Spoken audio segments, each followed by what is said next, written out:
Hello and welcome to another episode of How You Can Do It Too. Today we're going to be installing a fireplace insert with a heater. It's got the fire logs and stuff. This is an actual fireplace right here. I already cleaned it all out, took out the metal grill, and I closed the flue up because I'm going to actually use it as heat.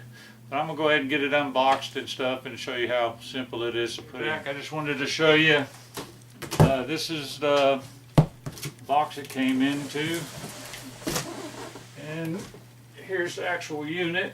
Let me make sure you can see it. Alrighty, I'll be right back. I'm gonna go ahead and install it. Okay, I'm gonna go ahead and install it. Very simple. Just pick it up, place it into the fireplace.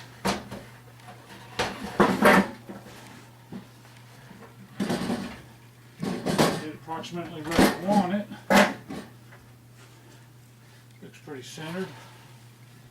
We're going to try it right there. And then what I'm going to do is run the cord up under and behind this unit, and then we'll plug it in and show you what it looks like. It also comes with a remote control. So, alright, I'm back and got it plugged in.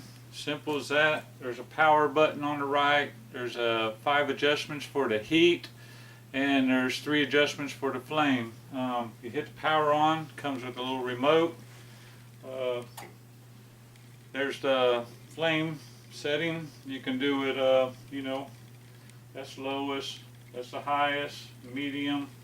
And then, of course, you got the heat setting, and that's pretty much it. It's real simple, and hope everybody enjoyed this or learned, going to use it or whatever. But have a good day. Thank you. Bye.